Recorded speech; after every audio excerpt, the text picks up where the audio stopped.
Hola, soy Valeria Muñoz, tengo 34 años y esta es la historia de cómo una familia podría convertir el Día de Acción de Gracias en tu peor pesadilla.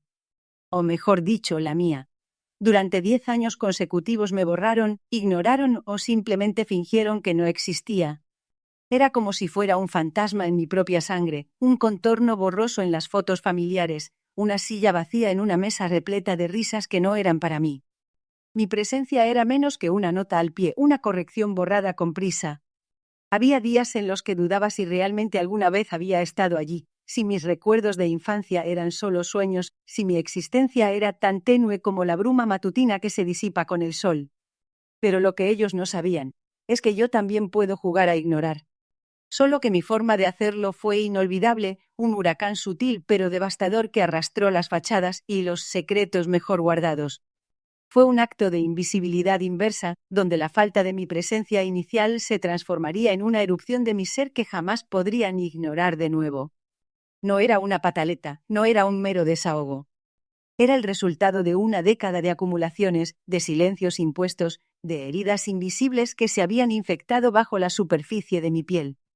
¿Alguna vez te han hecho sentir invisible por aquellos que supuestamente te aman? Como si tus logros fueran menos, tus opiniones irrelevantes, tu existencia un estorbo. ¿Has llegado a un punto donde el eco de tu propia voz en el vacío se vuelve más fuerte que cualquier sonido del exterior?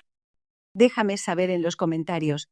Y si estás listo para mi venganza, para presenciar cómo una década de desaires se cocinó a fuego lento hasta convertirse en un platillo agridulce que nadie imaginó, un festín de verdades y consecuencias. Asegúrate de darle like y suscribirte, porque lo que vas a escuchar es casi tan jugoso como el pavo que nunca me dieron, solo que este pavo era metafórico y sus entrañas estaban llenas de verdades incómodas. Cada día de Acción de Gracias era un recordatorio anual de mi disolución en el universo familiar. Mientras el aroma a hierbas y pavo relleno flotaba en otras casas, la mía se llenaba del silencio de la aceptación forzada. Veía las historias en redes sociales, los collajes de sonrisas forzadas y abrazos incómodos, y me preguntaba qué parte de mí era tan defectuosa como para merecer este ostracismo. Me preguntaba si había algo intrínsecamente roto en mi espejo que ellos no querían ver reflejado. Pero esa noche, la 10ª de ellas, me di cuenta de que el problema no era mío. El reflejo distorsionado estaba en su propio espejo roto. Y yo, Valeria Muñoz, la que no existía, decidí que ya era hora de que me vieran. Y no solo me vieran, sino que me recordaran. Para siempre. Desde que tengo memoria, el Día de Acción de Gracias en la familia Muñoz era una institución. Pero mientras para muchos era sinónimo de unión y gratitud, para mí, desde mis 24 años, se había convertido en la acción anual de la exclusión.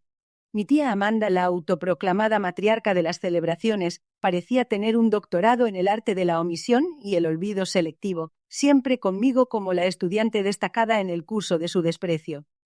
Recuerdo el primer año cuando recién me había graduado de la universidad con honores y había conseguido mi primer trabajo, un pasito prometedor hacia mi independencia. Llamé a mi tía con toda la ilusión, preguntando por los preparativos de la cena familiar. Su voz sonó sorprendida, casi como si hubiera olvidado que existía. «Ay, Valeria, mi amor», dijo con un tono que pretendía ser dulce pero que sonaba a miel envenenada. «Ya tenemos todo organizado. La casa está un poco apretada este año, ya sabes, la familia crece. Pero te mandamos bendiciones desde aquí». ¿Bendiciones? ¿Eso era todo? Ni una invitación abierta ni una mención de que me extrañarían. Solo «lo sentimos, no hay espacio para ti». Traté de no darle importancia, convencí a mis amigas para que cenáramos juntas y lo pasamos genial, pero una semillita de dolor se instaló en mi pecho. Al año siguiente fui más proactiva. Un mes antes de la fecha envié un mensaje a la tía Amanda. «Hola, tía.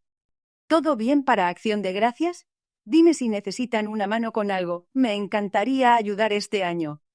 Su respuesta llegó 3 días después. «Ay, Valeria, qué linda. Ya tenemos todo cubierto, pero gracias por preguntar». Ni una palabra sobre si estaría invitada. Era como si mi presencia fuera un tema tabú, algo que no se mencionaba para no romper la burbuja de su perfecta reunión familiar. Me sentí como si estuviera suplicando por un lugar que sabía que me correspondía por derecho de sangre. La excusa cambiaba cada año, pero el resultado era el mismo. Un año era que la abuela había pedido una lista reducida. Otro que el pavo se había quemado y habían tenido que pedir comida fuera, y no había suficiente para todos.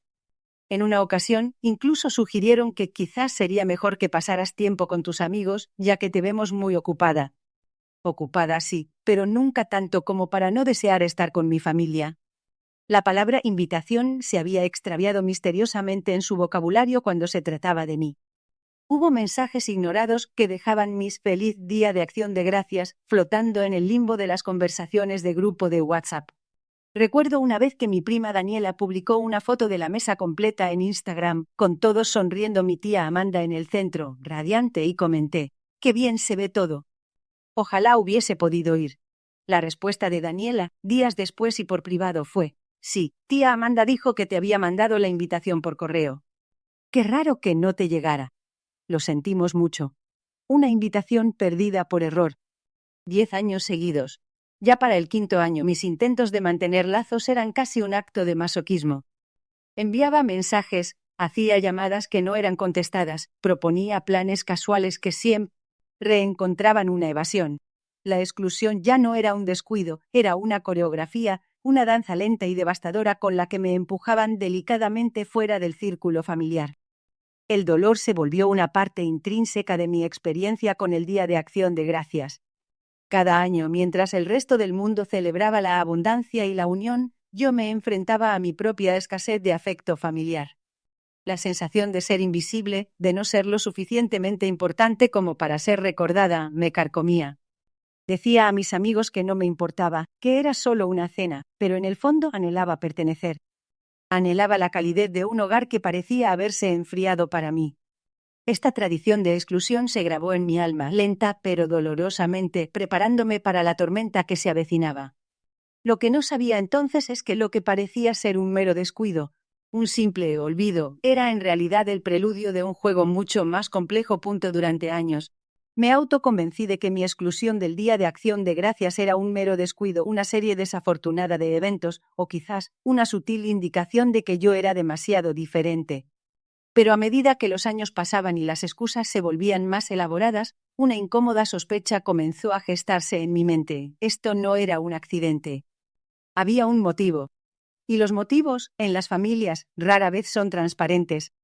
Fue a través de una filtración, como a menudo sucede con los secretos familiares, que la verdad comenzó a desvelarse, pieza por pieza. Mi prima lejana, Elena, con quien mantenía una relación cordial vía Facebook, me envió capturas de pantalla de un grupo de chat familiar. Eran mensajes entre mi tía Amanda y mis primas Daniela y Sofía, las hijas de Amanda. Al principio eran comentarios inocentes sobre la cena, pero pronto se desvió hacia mí. «¿Valeria va a venir este año?», preguntó Sofía. Amanda respondió: «Ella no va a venir.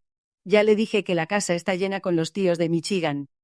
¿Sabes cómo es? Siempre con sus aires de grandeza desde que se independizó.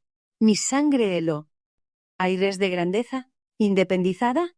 Yo había trabajado incansablemente para salir adelante. Después de la universidad, me metí de lleno en el mundo de los bienes raíces y con mucho esfuerzo logré comprar mi propio loft en el centro de Los Ángeles cuando apenas tenía 27 años. Había invertido cada centavo, cada hora extra para cumplir ese sueño. Para mí era un logro, una muestra de mi arduo trabajo. Para ellos, según estos mensajes, era un aire de grandeza. Más adelante en la conversación, Daniela escribió: «Sí, de verdad que no encaja mucho con nosotros. Desde que le va tan bien, parece que no tiene tiempo para la familia de pobres». La palabra se clavó como una daga. Venía de la misma Daniela que una vez me había pedido prestado dinero para su universidad, dinero que nunca me fue devuelto, por cierto.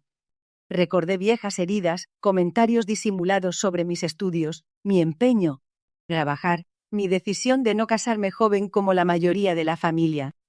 Siempre había un matiz de crítica en sus elogios. Los mensajes revelaron la dura verdad. No era un problema de espacio o de invitaciones perdidas. Era celos. Celos disfrazados de preocupación, de superioridad moral. Mi éxito, mi independencia financiera, mi decisión de trazar mi propio camino y no seguir el molde familiar, todo esto era percibido como una traición. Me habían visto como fuera de lugar, como una amenaza a su cómoda jerarquía familiar. la que se atrevió a soñar más allá de lo que a ellos les parecía aceptable. La traición, esa que duele más cuando viene envuelta en sonrisas y gestos de falsa cortesía, se manifestaba ahora en toda su cruel desnudez. Recordé los abrazos forzados de la tía Amanda en otras reuniones, sus comentarios condescendientes sobre mi físico o mi soltería, siempre con una sonrisa. Las risas de mis primas Daniela y Sofía, que ahora sonaban huecas y venenosas en mi cabeza. Actuaban como si todo estuviera bien, como si fuéramos la familia perfecta, mientras a mis espaldas me desgarraban con sus palabras y su exclusión. Entendí que su comportamiento no era aleatorio, era cálculo. Mi tía Amanda, la organizadora perpetua de las cenas familiares, era la mente maestra. Su dominancia y control no eran solo rasgos de personalidad, eran herramientas. Herramientas para mantener una ilusión de orden y poder dentro de la familia. Y yo, con mi independencia y mis logros, era una disrupción a ese orden. Estas revelaciones me golpearon con la fuerza de un tsunami. No era un fantasma por accidente, sino por diseño. Habían decidido borrarme, no por lo que era, sino por lo que había logrado ser. Por primera vez, el dolor de la exclusión se transformó en una llama fría de determinación. Ya no era una niña buscando ser aceptada. Era una mujer que había descubierto una traición. Y esa traición, sentada en una sala llena de falsedad, me dio la perfecta justificación para la tormenta que se avecinaba. La inocencia había muerto, y en su lugar nació la estrategia. 12 años pasaron, cada uno dejando una muesca más profunda en mi corazón. Los errores, las excusas y las invitaciones perdidas se acumularon hasta formar una montaña de indiferencia. La revelación de los mensajes filtrados, de esos motivos ocultos y caras sonrientes pero venenosas, me había endurecido. La inocencia había sido reemplazada por una lucidez fría y cortante. Había pasado de sentirme herida a sentirme indignada, de la tristeza a una furia silenciosa y gélida. Y así llegó el 10º año. El 10º día de acción de gracias sin una invitación, sin una llamada, sin un mísero mensaje de texto. Esta vez fue diferente. No hice los intentos desesperados de años anteriores. No envié mensajes esperando una respuesta que nunca llegaría. No llamé para ver si necesitaban ayuda. Decidí no buscar contacto. Tenía la certeza, la dolorosa certeza, de que no haría ninguna diferencia. Para el silencio, para la ausencia, para el vacío que dejaba su presunta familia en mi vida. La víspera de Acción de Gracias, mi teléfono permaneció en silencio. Ningún texto de ¿vas a venir mañana? Ninguna llamada de ¿qué vas a hacer? Nada. Cero. El eco de mi propio apartamento era la única respuesta. La exclusión se había perfeccionado. Ya no necesitaban inventar excusas o mentiras, simplemente me habían borrado de su radar. Era la culminación de una década de desprecio, la prueba irrefutable de que mi tía Amanda y mis primas habían logrado invisibilizarme completamente a los ojos del resto de la familia. Esa noche preparé una cena para uno, comida reconfortante, pero el sabor de la soledad era el ingrediente principal. Mi loft, ese espacio que con tanto esfuerzo y amor había decorado, lucía hermoso, cálido, acogedor. Pero estaba vacío. Vacío de risas compartidas, de conversaciones buliciosas, de ese caos familiar que, aunque a veces irritante, era en el fondo ansiado. Había puesto música suave, intentando llenar el silencio, pero cada nota se perdía en la vasta soledad del ambiente. Comí despacio, observando las luces de la ciudad a través de mi ventana. Cada una de esas luces representaba un hogar, una familia, una celebración. Y yo, Valeria Muñoz, con 34 años, mi propio negocio exitoso y un apartamento que muchos envidiarían, estaba completamente sola. Las lágrimas comenzaron a caer, silenciosas al principio, luego más abundantes. Lágrimas de dolor, de frustración, de rabia. No era el miedo a la soledad lo que me invadía en ese momento. Era la cruda y brutal realización de que aquellos que debían amarme incondicionalmente me habían elegido olvidar. Abrí una botella de vino tinto, el líquido rubí reflejando la luz tenue de mi sala. Mientras bebía, los recuerdos de cada rechazo, cada excusa tonta, cada mensaje ignorado, pasaron por mi mente como un carrusel macabro. Recordé la vez que tuve varicela de niña y nadie vino a verme, excepto mi abuela a escondidas. O la vez que mi tía Amanda me dijo que no tenía talento para la cocina después de que intenté ayudar con el pavo cuando era adolescente. pequeños desprecios que sumados se habían convertido en un dolor gigantesco. Con cada sorbo mi tristeza se transformaba en una resolución de acero forjado. Esta vez, con el vino tinto y las lágrimas como testigos, juré que esto no quedaría así. Se habían asegurado de que nunca olvidara los 10 años de exclusión, de sentirme como un fantasma en su propia sangre. Pues bien, ahora yo me aseguraría de que ellos recordaran el día de acción de gracias de mi venganza, ese día en que el silencio se convirtió en trueno. Hice un juramento silencioso, con la voz ahogada por las lágrimas. Los haría recordar mi existencia, mi dolor, mi fortaleza. Haría que lo recordaran para siempre, que jamás lo olvidaran. La invisibilidad se había agotado. Era hora de que me vieran. Y esta vez no sería un accidente. La promesa, el juramento de la noche del silencio, resonaba en cada fibra de mi ser. No era un capricho, era una necesidad, la culminación de una década de invisibilidad forzada. Mi tía Amanda y mis primas habían estado orquestando su gran fiesta familiar año tras año, y ahora yo planearía mi propio banquete. Pero no de comida, sino de verdades. Un banquete de venganza cocinado a fuego lento con precisión, estrategia y una pizca de teatralidad. Mi enfoque fue similar al de un chef planeando una cena gourmet. Primero, el menú. ¿Qué verdades serviría? Luego, los ingredientes. ¿Cómo las obtendría? Finalmente, la presentación. ¿Cómo las entregarían para el máximo impacto? La investigación comenzó de inmediato. Utilicé mi acceso a redes sociales, no solo como observadora pasiva, sino como detective. Conocía la tendencia de mis primas a publicar cada detalle de sus vidas, cada chismorreo, cada queja, incluso en grupos privados que yo, gracias a contactos estratégicos entre familiares lejanos, aquellos que me veían con un poco más de aprecio, logré monitorear. Las capturas de pantalla eran mi oro.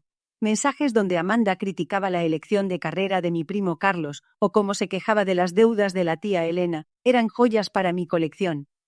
Grabé conversaciones telefónicas donde Amanda, en un momento de desahogo con una amiga, destrozaba la reputación de casi todos los presentes en la fiesta, incluyendo a sus propias hijas Daniela y Sofía, a quienes tildaba de irresponsables y materialistas. El plan tenía varias fases, como un plato con distintos tiempos. Fase 1. La desinformación y el acceso. Mi primer paso fue reaparecer sutilmente. Comencé a darle me gusta a publicaciones antiguas de mis primas en Instagram. Comentarios genéricos en fotos de la abuela, acciones que sugirieran que todo estaba en orden, que yo seguía siendo la Valeria inocente y un poco despistada que ellos creían que era. Esto les daría una falsa sensación de seguridad. Luego, utilicé un truco antiguo, un perfil falso en Facebook. Me presenté como una conocida lejana interesada en bienes raíces y empecé a seguir a miembros de la familia que solían compartir los detalles logísticos de la fiesta. Así obtuve la fecha, la hora y, lo más importante, la ubicación. Fase 2. El elemento sorpresa y la manipulación de servicios. El día de acción de gracias de mi venganza sería en la casa de la tía Amanda, como era tradición. Esto era perfecto. Mi objetivo principal era impactar la comida y el servicio, porque en una reunión familiar, el hambre y la incomodidad son catalizadores perfectos para el drama. Investigué quién era la empresa de catering que usualmente contrataban. Resultó ser The Golden Spoon Catering, una empresa local con una reputación impecable. Bajo un nombre falso y usando una tarjeta de crédito prepagada, realicé una reserva falsa para el mismo día y la misma hora que la fiesta de mi tía, pero en una dirección ficticia a 1 hora de distancia. Mi objetivo no era robar el catering, sino retrasarlo.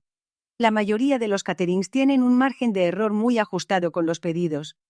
Si un empleado perdía tiempo yendo a una dirección fantasma, el impacto en la entrega real sería significativo. Para asegurarme, llamé la mañana del día para confirmar mi reserva, justo cuando ya iban de camino a la dirección falsa. Clarkson, el dueño, un hombre alegre y un poco despistado, cayó en la trampa sin sospechar. Fase 3. Las verdades en bandeja de plata. Esto era lo más delicado. Necesitaba que los secretos salieran a la luz no de mi boca, sino de fuentes inesperadas. Mi mejor amiga Rocío fue mi cómplice en esta etapa. Con su ayuda creé una serie de publicaciones anónimas y mensajes filtrados que serían enviados a teléfonos estratégicos en el momento de la cena. Estos mensajes eran los chats de mis primas y Amanda, pero editados inteligentemente para que parecieran surgir de otros familiares, sembrando la desconfianza generalizada. Quería que ellos mismos se envenenaran unos a otros. Asterisco asterisco fase 4. La gran entrada y el golpe final. Asterisco asterisco este era el acto teatral. Me presentaría en la fiesta no como la excluida, sino como la invitada sorpresa, la que finalmente había sido recordada. Necesitaba un atuendo que irradia éxito y serenidad, la antítesis de la mendicante aceptación que solía buscar. Pero el golpe maestro sería un dispositivo de audio. Usaría una grabadora de voz camuflada en mi cartera. Con la ayuda de Rocío, habíamos editado las grabaciones de Amanda criticando a todos para que no fueran demasiado largas, solo los fragmentos más impactantes, aquellos que revelaban su verdadera opinión. El plan era activarla en el momento más álgido cuando las tensiones estuvieran al máximo. Cada detalle había sido meticulosamente ajustado, cada movimiento ensayado en mi mente. La soledad de 10 años me había enseñado la paciencia y la traición, el arte de la estrategia. Este no sería un acto impulsivo, sino una sinfonía de venganza, un plato fuerte servido frío para aquellos que se habían deleitado con mi invisibilidad. La gran fiesta familiar del año siguiente no sería la misma. No después de que Valeria Muñoz se hiciera presente. El día de Acción de Gracias. Me levanté con una mezcla extraña de nerviosismo y una calma glacial. 10 años de ignorancia, de excusas baratas, de sentirme como un fantasma, culminarían hoy. Me vestí con un traje impecable, que proyectaba confianza y éxito, nada de la Valeria que se había encogido en su caparazón de dolor. Rocío, mi cómplice y mejor amiga, estaba conmigo, su entusiasmo contagioso era el bálsamo perfecto para mis nervios. El primer movimiento del concierto de la venganza ya estaba en marcha. La llamada al catering. M. Clarkson, con su voz jovial y despreocupada, confirmó que sus camiones ya estaban en camino a la dirección falsa que le di, casi 1 hora de distancia de la casa de mi tía Amanda. Sabía que el retraso del festín principal sería un catalizador perfecto.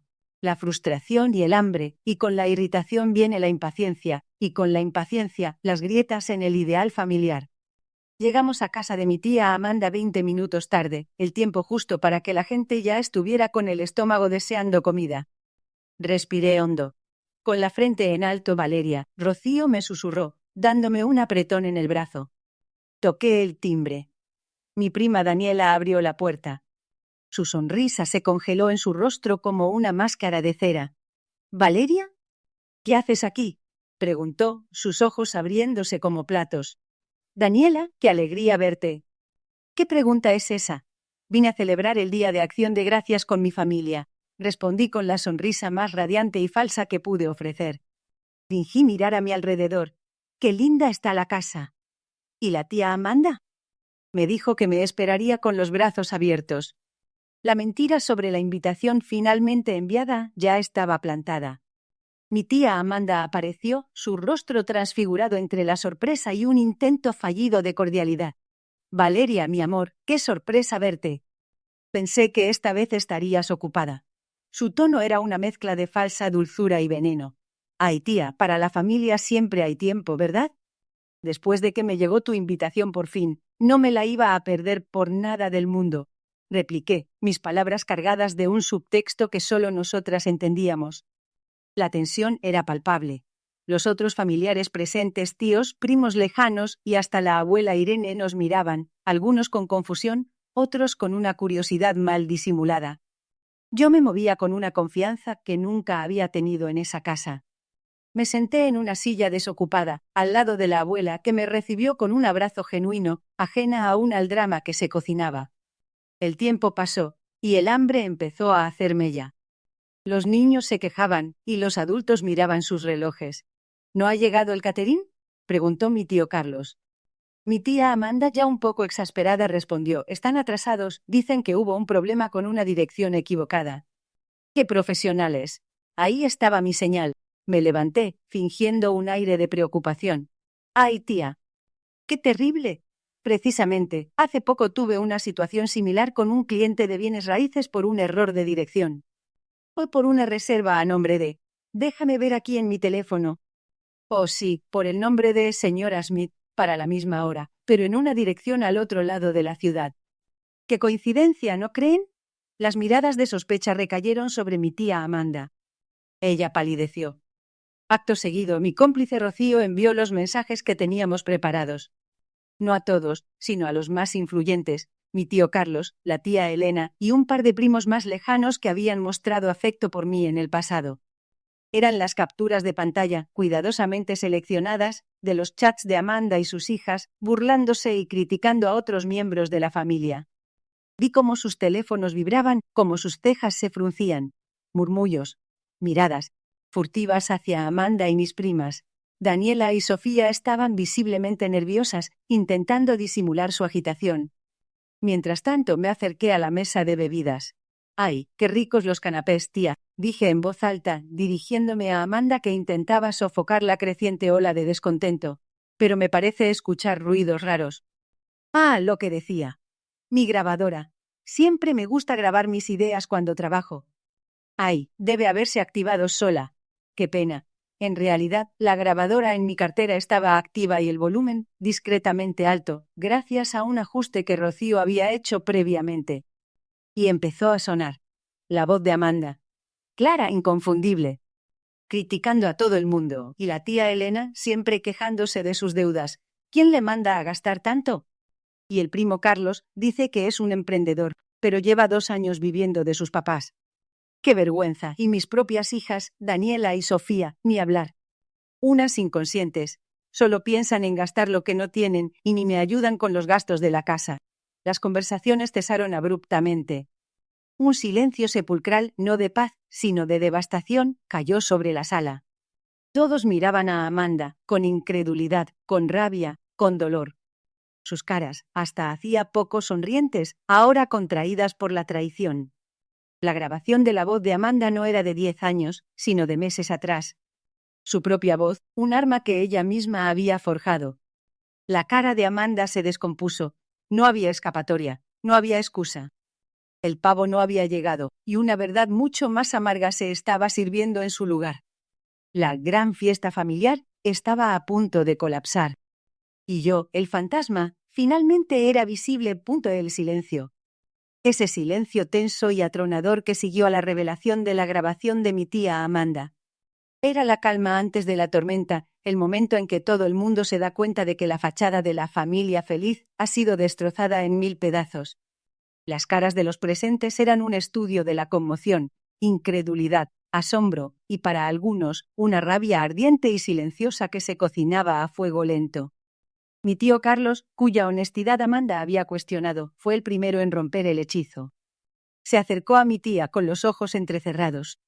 «¿Así que esto es lo que dices de mí, Amanda? ¿Después de todos estos años? ¿Después de todo lo que tu hermana, mi esposa, hizo por ti? ¡Qué vergüenza que nos llames así!». Su voz, que solía ser calmada y razonable, ahora vibraba con una indignación que no le conocía. La tía Amanda, arrinconada, intentó defenderse. «No, Carlos. Eso está fuera de contexto. Valeria lo ha editado. Ella es una envidiosa». Su voz se quebró, pero sus palabras ya no tenían poder. Había cavado su propia tumba con sus verdades. Daniela y Sofía, sus hijas, intentaron respaldarla con balbuceos y negaciones débiles, pero sus caras eran un poema de vergüenza y complicidad expuesta. Entonces, la tía Elena, a quien Amanda había calificado de endeudad se levantó de su asiento, sus ojos llenos de lágrimas. «¿Cómo pudiste, Amanda? Hemos confiado en ti, nos hemos abierto a ti. Y tú, riéndote de nosotros a nuestras espaldas, incluso de tus propias hijas. Dios mío, ¿qué clase de persona eres?». Sus sollozos pronto se convirtieron en acusaciones directas. La fiesta colapsó en un caos. Las discusiones estallaron en diferentes rincones de la sala. Familiares que siempre aparentaban llevarse bien ahora se miraban con desconfianza, las palabras de Amanda resonando en sus mentes. Los secretos salían a flote no por mi boca, sino por el eco de las palabras de Amanda y el rastro de los mensajes.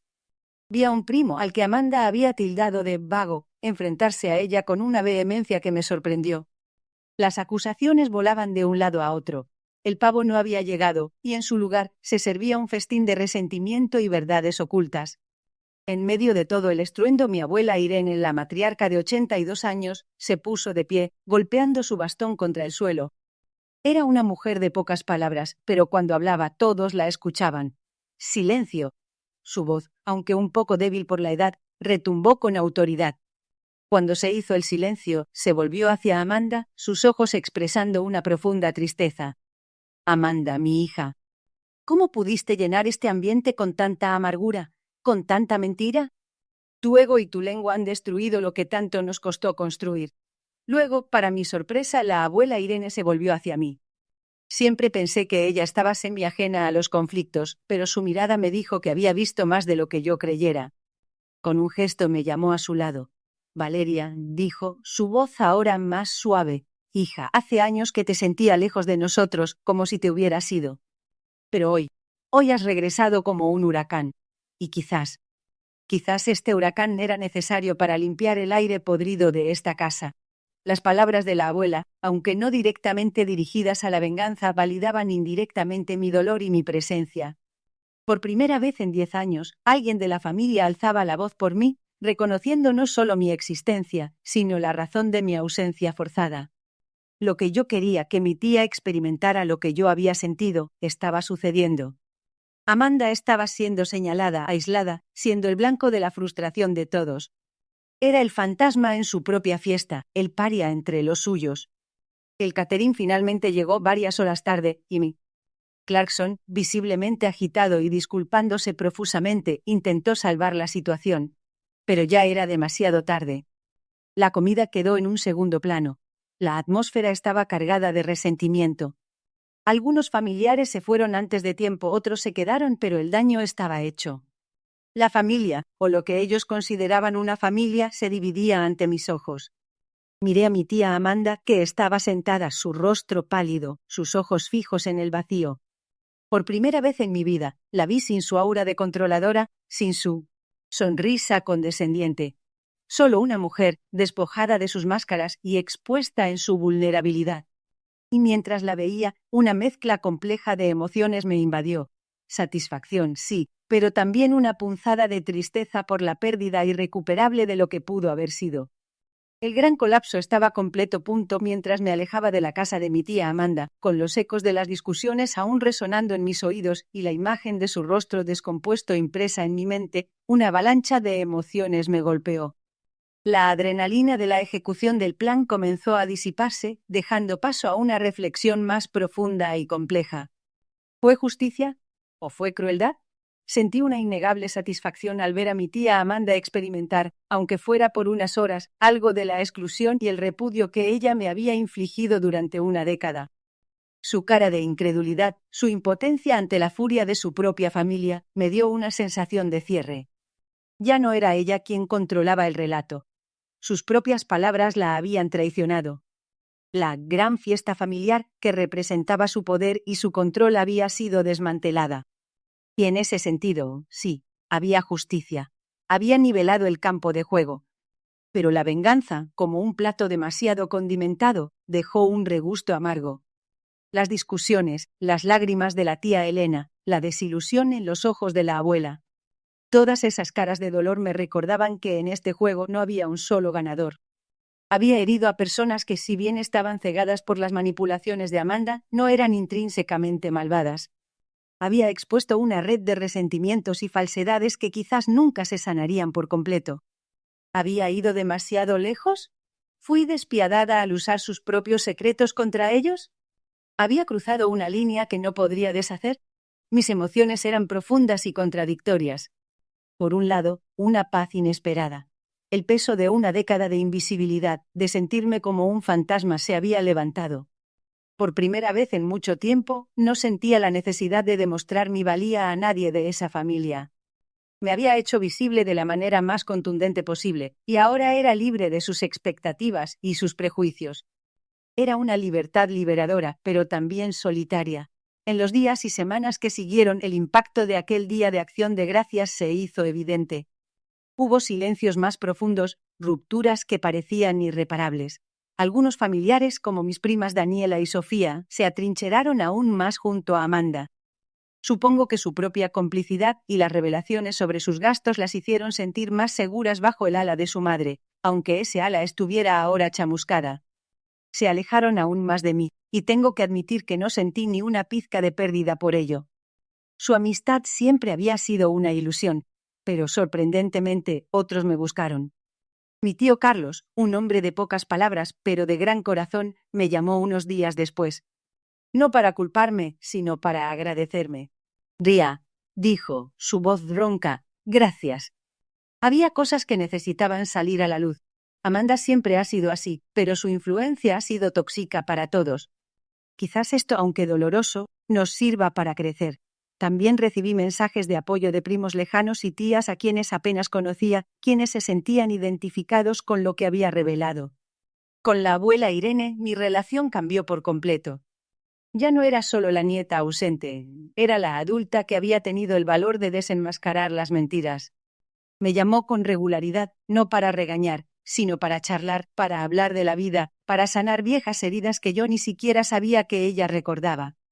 La venganza había sido un catalizador, no un fin en sí mismo. Me había forzado a confrontar el daño, pero también había abierto la puerta a la posibilidad de nuevas conexiones, relaciones basadas en la autenticidad y el respeto mutuo, no en la obligación de sangre. ¿Se puede renacer desde la venganza?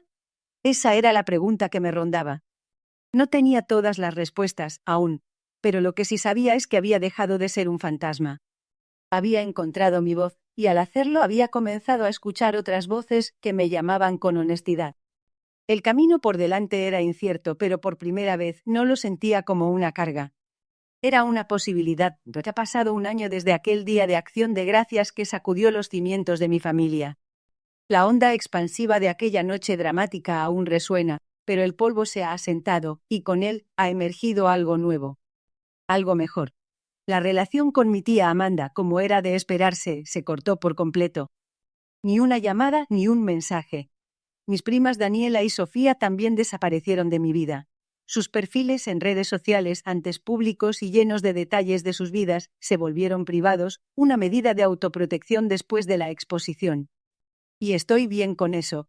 Había logrado borrar la toxicidad de mi vida, y aunque fuera de forma abrupta y dolorosa, era un paso necesario para mi propia paz. Pero la venganza a veces tiene un propósito más allá de la mera retribución. Fue un cataclismo que reveló la verdadera naturaleza de lazos que pensé que eran irrompibles y, por otro lado, fortaleció conexiones que ni siquiera sabía que existían. Mi tío Carlos, ese hombre que siempre me había mostrado un respeto silencioso, se ha convertido en una figura paterna y de apoyo que nunca tuve en el ámbito familiar. Mi abuela Irene es ahora mi aliada más fiel.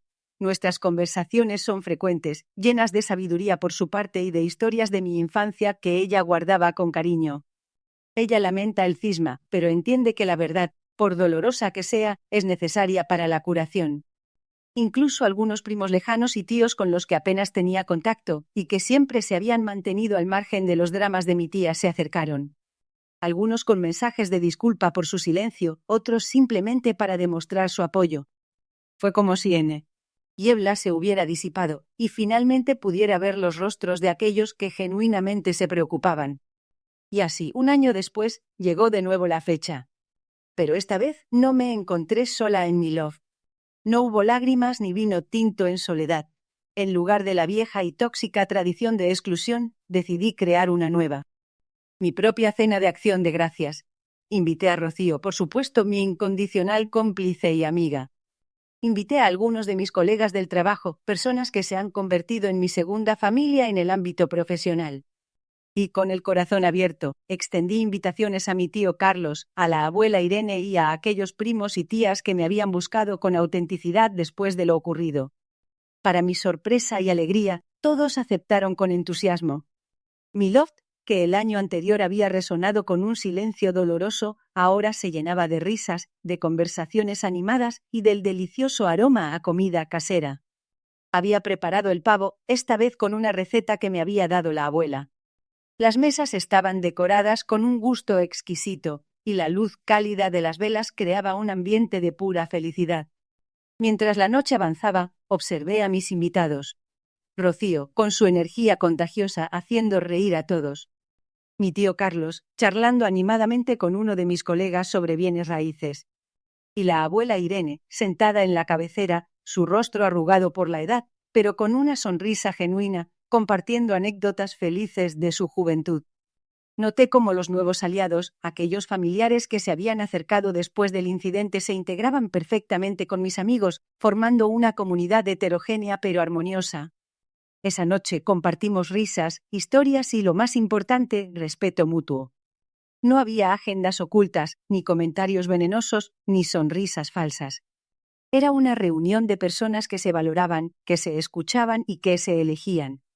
Y me di cuenta de que este era el verdadero significado del Día de Acción de Gracias.